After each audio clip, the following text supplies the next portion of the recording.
Kailangan lagi kang fresh. One thing na nagagawa ng barbering is to make you look fresh. Kung magaling ka nga pero you lack work ethics and how you relate to your co-barbers and your client, I don't think it add up. Kasi barbering is taking care of people. Yun yung importante bilang isang barbero. May nakita akong video na parang tinitingnan nila yung barbershop as a art form. Na-inspire ako doon and then I wanna learn to cut hair. Back in 2014, everything naman mahirap pagkasasimula. Maghahanap ka na magtitiwala sa'yo na magpagupit. Learning by doing. We didn't really have like formal classes, getting your friends, your cousins, pagpapracticean mo sila. Just like skateboard and riding bikes. Like, you just gotta do it multiple times. Mas maraming practice, magiging bihasa ka sa paggugupit. Barbering here in the Philippines, like it changed a lot in 10 years. Since then till now, like barbering is just getting crazier, like in terms of yung respect na nakukuha natin sa community, and even like internationally, like we have local barbers here in Philippines na nagre-represent na sa atin and they look up to us as a craftsman. Asian hairs are like, for me, yun yung parang pinakamahirap gupitan, and if you can do that, like other hair types are easy.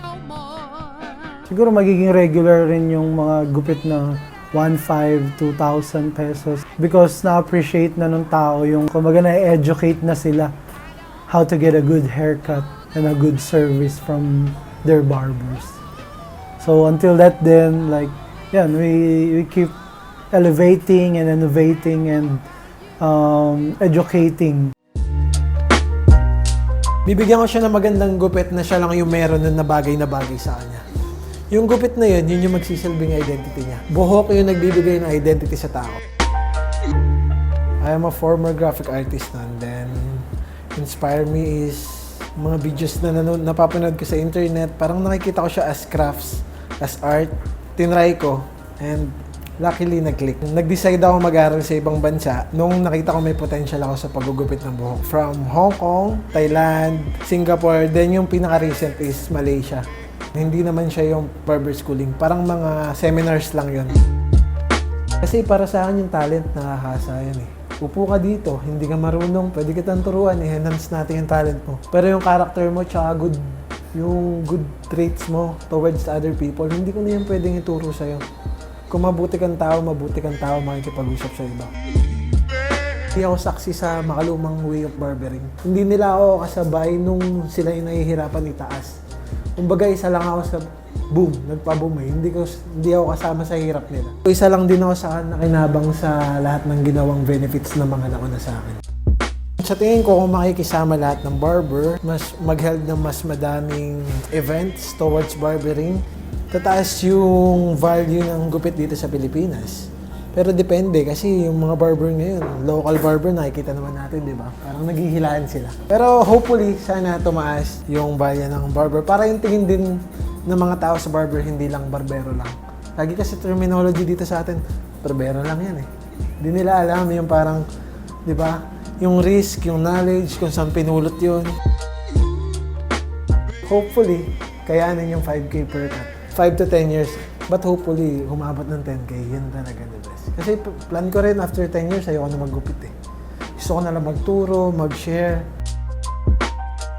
Kung yung paggawa ko ng content is malaki yung natulong sa barber industry, sana may dumating pa na mas malaki yung matutulong. Gusto ko pang mag-grow yung barbering community dito. Gusto ko pang mas lumalim, lumawak. Basta gusto ko pa na merong better sa akin na dadating. Hindi ko sinasabing ako yung best. Pero gusto ko na may better talaga na dadating. Para siya yung mag-click sa mga tao na, hey, this is barbering. Para rin tong pagdodoktor, pag-abogado, things like that. Probinsya pa ako, hindi pa ako barbero, yan na yung tawag nila sa akin. Otol! Natuto po ako dahil sa mama ko. Kasi nagugupit din yung mama ko. Siya yung nagturo sa akin. And then, nung sa barbershop na ako, doon na ako na-enhance. Being a barber owner, hindi mawawala yung stress. Tsaka yung paano ka makisama sa client. Advice ko po sa mga nangangarap ng magkaroon ng shop o sariling shop, kailangan pag-aralan muna, tsaka kailangan handa ka kung anong mangyari. Habaan po yung pasensya. Dati, corded, ngayon cordless na. Lahat na rechargeable, ganun. Hindi na siya hirap gamitin. Tsaka maraming natutunan yung mga barbero ngayon, lalo na sa mga nakikita nila sa social media. Nagagaya nila yung paano mag-fade, paano ayusin yung gupit, yung mga proseso. Fade fade, high fade, crop top, queen scrap, ganun ngayon. Kaya paborito na rin kasi yun yung request lagi ng mga customers. Siguro, kasi ako, every year magtaas ako ng 100, ganun. Minsan ngayon, hindi pa nga ako nakapagtaas. 1 year na. Kasi sa ibang shop, ang bilis nilang magtaas. Siguro nakita nila sa customers nila, kilala yung customer nila. Parang okay lang sa akin ganito, studio to, ganito, di ba? Kasi yung mga client ko, ayaw ng maingay, ayaw ng maraming gusto nila, relax. Kunwari, dalawa sila. May personal sila na pag-uusapan. Ako lang nakakaalam. Hindi katulad sa barbershop, marami kang maraming magiging kasama. Simula po nung nagpapagupit yung mga athletes sa akin, yung mga kilalang tao katulad ng mga basketball player, pag nakita silang magpagupit, siyempre marami silang fans, ganun. So, simula yung tiwala ng mga clients na i-try, gusto ko magpagupit doon, gusto ko magpagupit kasi barbero siya ni ganun. Kaya tiwala. Sabi ko sa kanya, bro, lilipat ako ng barbershop. Ang sagot niya sa akin, bakit mo ibababa yung sarili mo? Sabi ko, sandali, ganun ba kababatingin mo sa barber? So ako parang sabi ko, hindi, i-prove ko sa inyo na yung barbering hindi siya mababang mga klaseng trabaho. Nag-aral ako ng caregiver.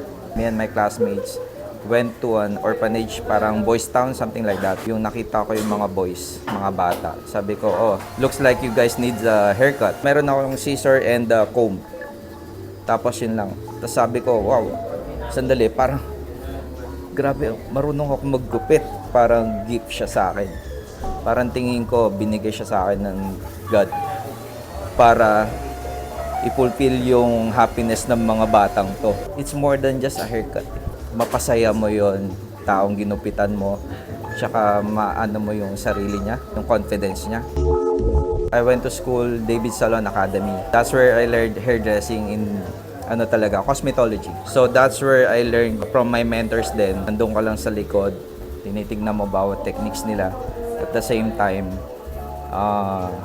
nagpa-practice ka na rin with your friends. Yun, doon ako natuto. Ako, sinasuggest ko sa mga kaibigan kong nagtayo ng shop, aralin mo rin siya. Hindi lang basta nagnegosyo ka lang. Pumasok ka muna sa barbershop or salon. Mag-aral ka muna. May shop ka na, di ba? Hindi ka nakapag-aral ng barbering. Pag umalis yung barber mo, sino na magugupit na? Wala. Tinitingnan ko lang sa kanya muna is kung marunong siya maggupit. Yung ugali, parang pwede mo na siya mabago later on. Pero ang pinakauna talaga, marunong na siya maggupit. Kailangan mahaba yung pasensya mo doon sa mga tao mo. Kung susuko ka agad sa kanila, like, pasaway ka resign ka na, tanggalin na kita. Parang di ba para sa akin, parang hindi mo nagampanan yung trabaho mo as a leader nila. Ang masarap sa nagtuturo ka rin, you're also learning. Reason lang din kung bakit ako nagtayo ng shop ko is like gusto kong bigyan ng magandang buhay din yung mga kasama ko Yung time na namamasukan ako, it's like yung commission ko sobrang baba, bro. Like I only get 7% commission plus basic pay.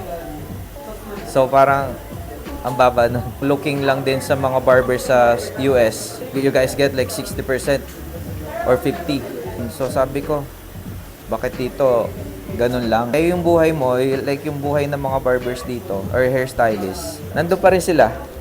Depends on the location pa rin and the services that you'll provide. Pero sa prices, I think kaya siya tumaas ng 3,000 for yung mga known barbers. Parang kaya siya itaas ng ganun. Kasi nga, meron mga hairstylist who charges like 5 to 8,000. Yeah. So barbers, I think kaya siya ng ganong rate. Push pa nila yung boundaries ng being creative. Maki-join sila sa mga competition abroad. Makilala yung Pilipino sa international level. Tingin ko yun yung kailangan, yung parang magandang mangyari pa sa future ng barbering sa Pilipinas. Yung makilala rin ang Pilipino sa barbering.